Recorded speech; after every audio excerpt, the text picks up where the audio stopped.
Que ressentirais-tu si tu rencontrais par hasard un membre de ta famille qui vivait il y a environ 9000 ans?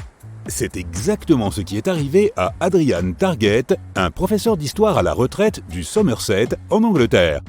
Il a remarqué un visage familier à la une de plusieurs journaux. Il s'agissait de l'image de l'homme de Cheddar. On parle de la ville de Cheddar, pas du fromage.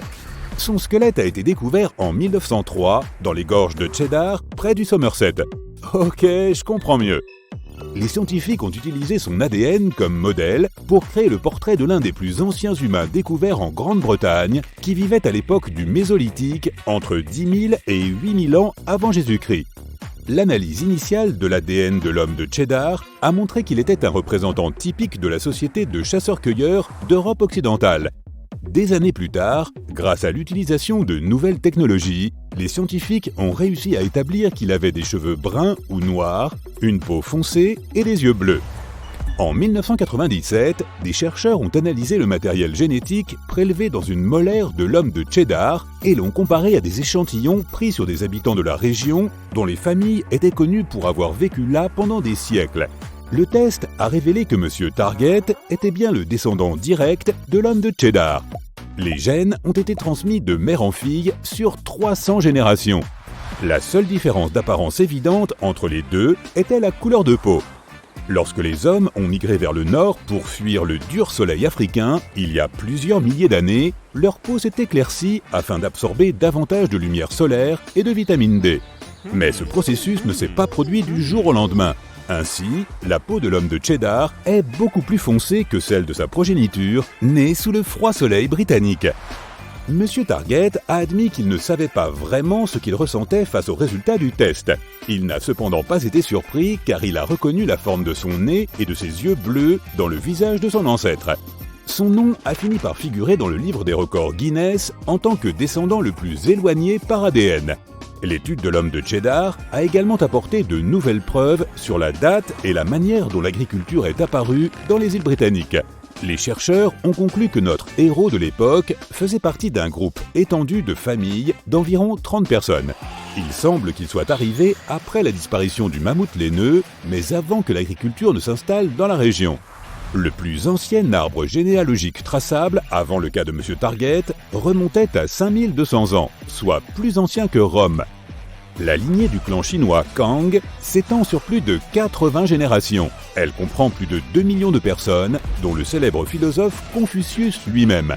Et il détient toujours le titre de l'arbre généalogique le plus précis et le plus long. Tu t'es déjà demandé combien d'ancêtres tu avais? Faisons un peu de calcul. Tout d'abord, il y a 2 parents, 4 grands-parents, 8 arrière-grands-parents. Si nous continuons à multiplier par 2 et que nous remontons à 10 générations, nous obtenons 1024 ancêtres. Cela semble beaucoup, mais 10 générations, ce n'est pas beaucoup quand il s'agit de milliers d'années d'histoire de l'humanité. Il y a environ 20 générations, soit 400 ans, chacun d'entre nous devrait avoir 1 million d'ancêtres.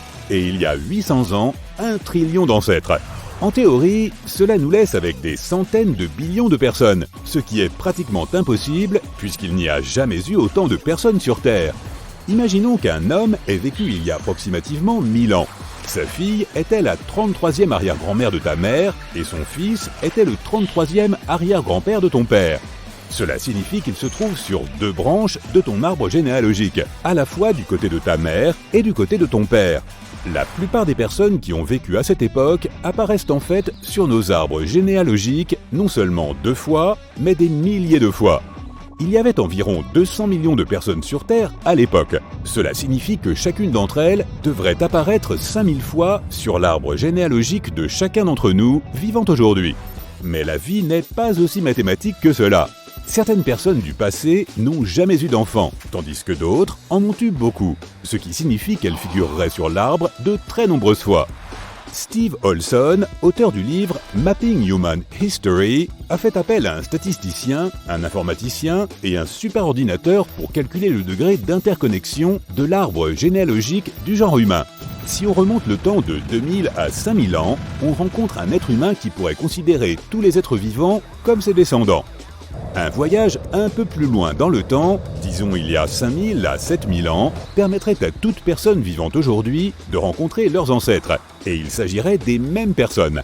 Cela confirme la théorie selon laquelle nos arbres généalogiques ne sont pas des pyramides inversées qui s'élargissent à l'infini, mais des diamants.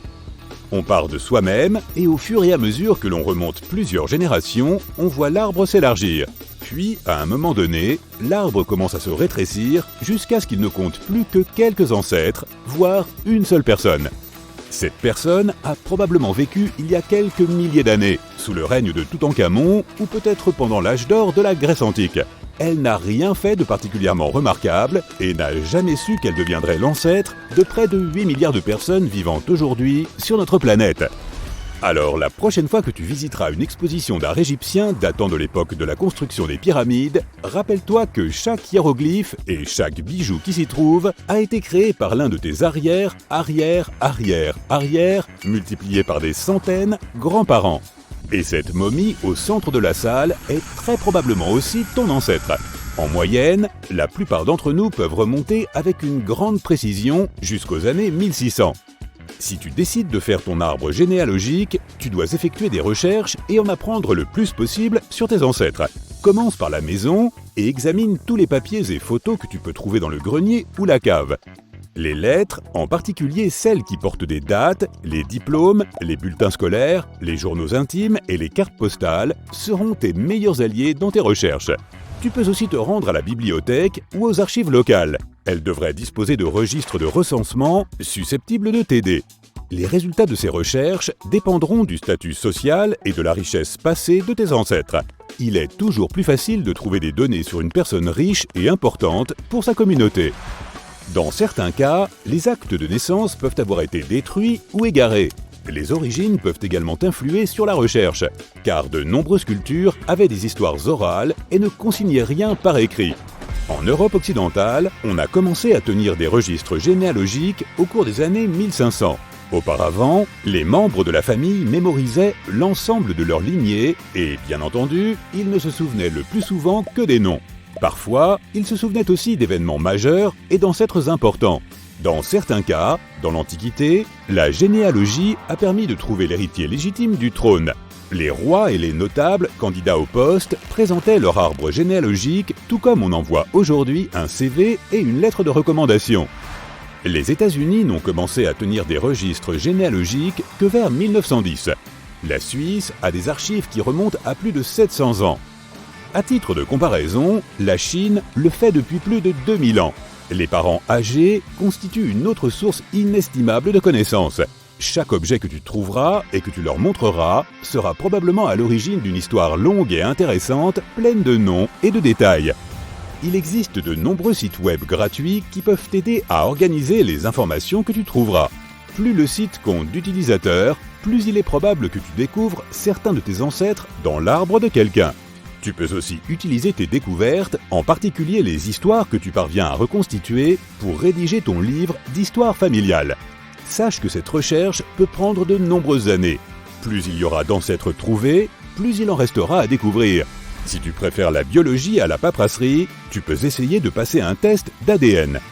Les scientifiques analyseront ton matériel génétique pour retracer les voies de migration de tes ancêtres d'il y a 1000 ans et te donneront quelques informations sur tes racines ancestrales. Cependant, ce test ne permet pas d'en savoir plus sur l'identité de la parenté. Les tests actuels ne peuvent pas remonter plus loin que 8 générations. Il existe de nombreux services de test et si tu choisis ceux qui disposent d'une grande base de données, tu auras plus de chances d'obtenir une correspondance avec d'autres personnes à la recherche d'ancêtres.